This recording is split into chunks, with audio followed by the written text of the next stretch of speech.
जब आंखों में अरमान लिया, मंजिल को अपना मान लिया।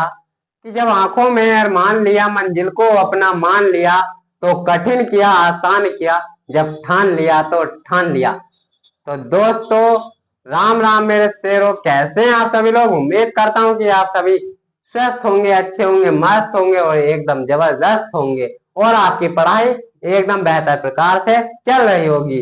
तो मैं जुड़ चुका हूं आपके सामने फिर से एक वही अपना टॉपिक लेकर। वही कौन सा, क्लास 10th पार्ट पहला। पार्ट पहला, यूरोप में राष्ट्रवाद का उदय और भाग 2 लेकर के आपके सामने फिर जुड़ चुका हूं। तो स्वागत है बच्चों आपका मां सरस्वती हिंदी शिक्षा केंद्र में।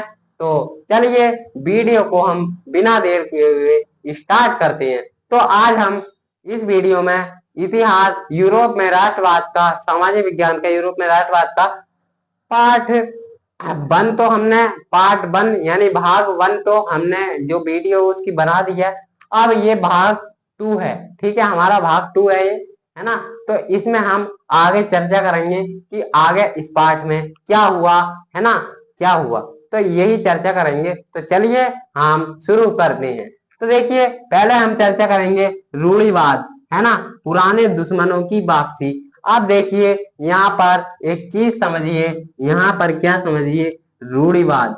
रूढ़िवाद क्या है, रूढ़िवाद क्या है, ठीक है, क्या है रूढ़िवाद, क्या है ना। तो रूढ़िवाद को समझिए कि रूढ़िवाद, देखो यहाँ पे रूढ़िवाद का मतलब ऐसा समझो कि नेपोलियन ने, हमने यहाँ तक पढ़ लिया था कि नेपोलियन ने सबको बराबर का हक दे दिया था, है ना। नेपोलियन ने जो फ्रांस था उसको बराबर का हक दे दिया था। लेकिन अब हुआ क्या कि बराबर का हक तो दे दिया, अब क्या हुआ भाई, जो क्या था 1815 ईस्वी में, 1815 ईस्वी में जो कौन था, नेपोलियन था, वो हार गया।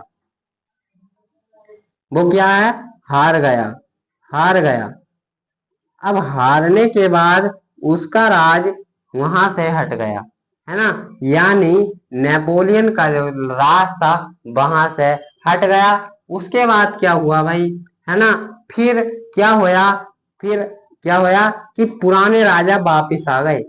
क्या होया, पुराने राजा वापिस आ गए, पुराने राजा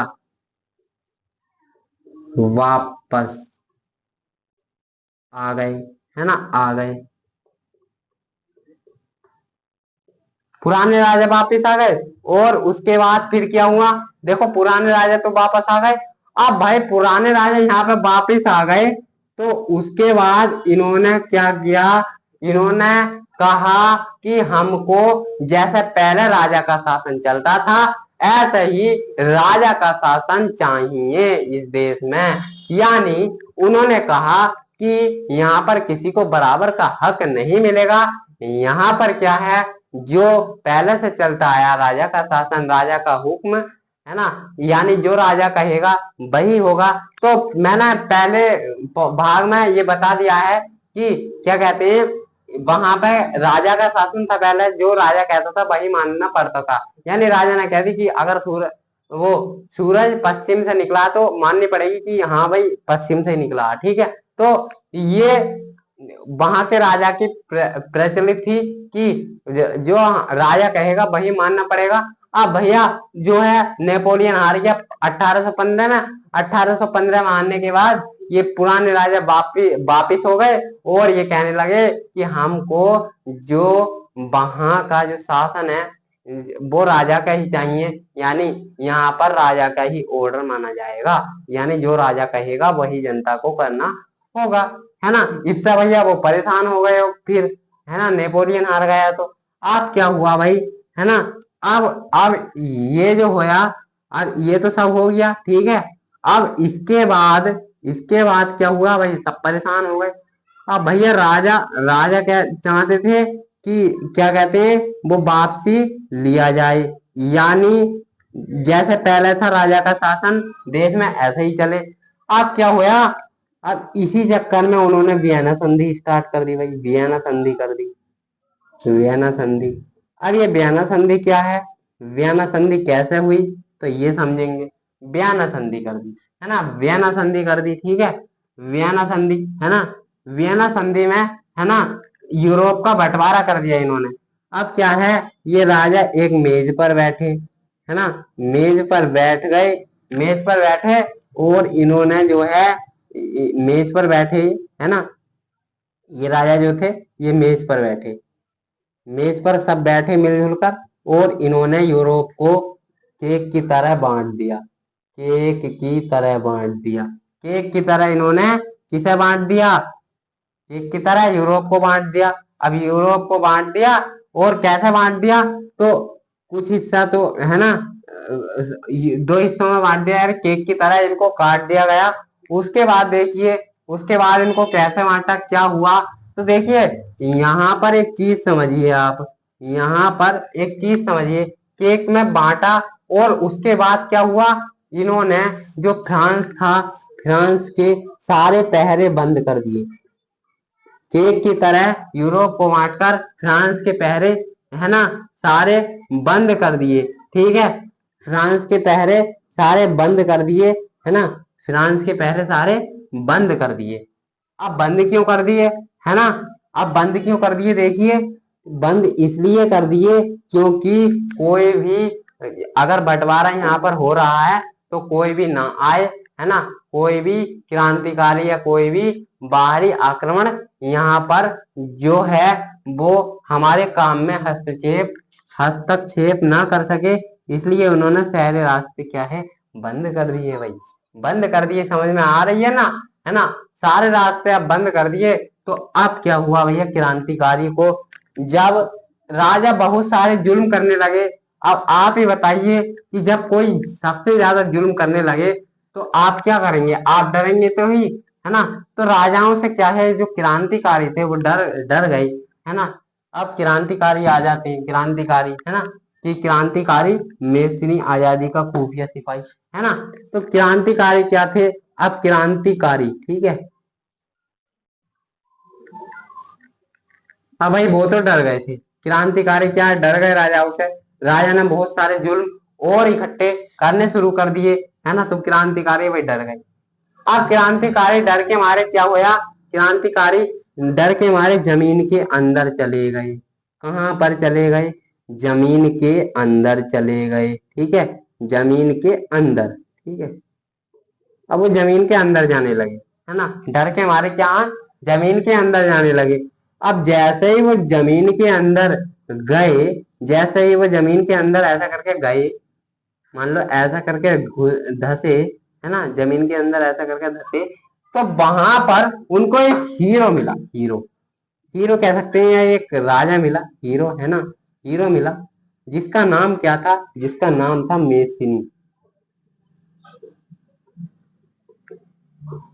मेसिनी, ये हीरो मिला भाई इन्हें, हीरो मिला, हीरो मिला है ना, हीरो निकला वहां से, जब ये जमीन के अंदर धसे तो इनको है ना एक हीरो मिला, यानी हीरो निकला वहां से, जिसका नाम क्या था, मेसिनी था।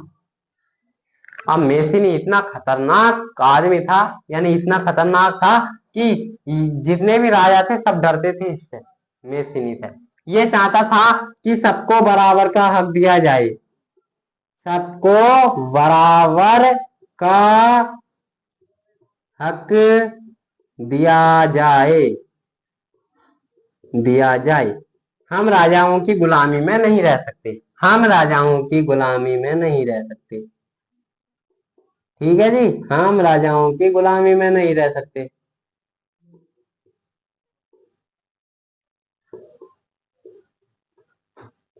गुलामी में नहीं रह सकते, ठीक है।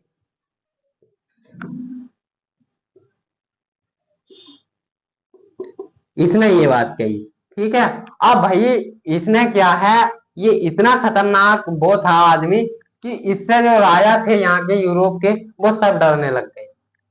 क्या होया, सब डरने लग गए, धीरे धीरे बोले भाई ये क्या आफत आई भाई है ना, और सब डरने लग गए। तो इसने क्या किया भैया, इसने क्रांति कर दी और मेसिनी क्या है, आजादी का एक खुफिया सिपाही बन गया, सिपाही की तरह बन गया। एक खुफिया सिपाही की तरह ये बन गया। कौन? मेसिनी, ठीक है, मेसिनी, है ना। मेसिनी बहुत ही ताकतवर था, तो इसीलिए इसने क्या है, यूरोप से फिर कब्जा हटा दिया। अब देखिए इसकी लैंग्वेज को एकदम समझिए। अब इसको पहला बराबर का हक किसने दिया? तो नेपोलियन ने दिया। अब नेपोलियन ने दिया, नेपोलियन फिर हार गया। अब नेपोलियन फिर हार गया, है ना, तो राजाओं ने फिर से जुल्म करने शुरू कर दिए। बोले वैसा ही रहेगा जैसे राजा का शासन चलता था। अब राजा का शासन चलता था, अब भाई फिर क्रांतिकारी फिर परेशान हो गए, वहां के लोग फिर परेशान हो गए।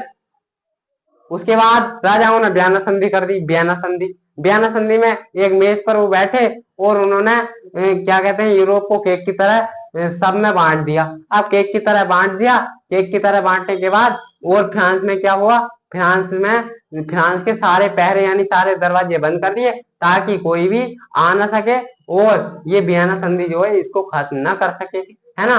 और इस बयाना संधि के बाद जब क्रांतिकारियों पर बहुत ज्यादा जुल्म होने स्टार्ट हुए, यानी बहुत ज्यादा जुल्म होने शुरू हुए, तो क्या कहते हैं, तो फिर जो ये क्रांतिकारी थे इनको मजबूरी में जमीन के अंदर बढ़ना पड़ा। जमीन के अंदर जब ये बढ़े तो जमीन के अंदर से एक हीरो निकला, हीरो कह सकते हैं इसको, है ना, हीरो ही कहेंगे। एक आदमी निकला जिसका नाम मेसिनी था, मेसिनी निकला।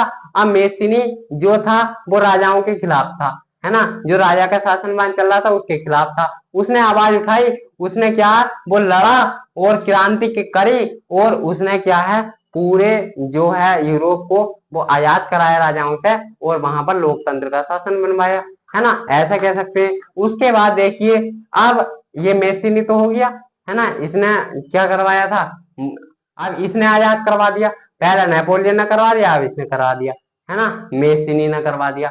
अब इसके आगे जो है वो हम कल देखेंगे, ठीक है, इससे यानी पार्ट 3 में देखेंगे, भाग 3 में, कि इससे आगे क्या हुआ था, है ना, वो भाग 3 में होगा, तो देखेंगे हम। ये अभी तक यहीं तक रखते हैं। तो अगर आपको ये वीडियो हमारी पसंद आई हो तो इसे लाइक करें, शेयर करें, कमेंट करें, सब्सक्राइब करें, और हमारे चैनल को भी सब्सक्राइब कर लें और हमारे चैनल से जुड़े रहें, ठीक है, ताकि आपको हर वीडियो की नोटिफिकेशन मिलती रहे, क्योंकि हम सारा सिलेबस आपका यहाँ पर फ्री ऑफ कोर्स कराएंगे 9th और 10th का। तो चलिए मिलते हैं अगली वीडियो में, तब तक के लिए जय हिंद, जय भारत।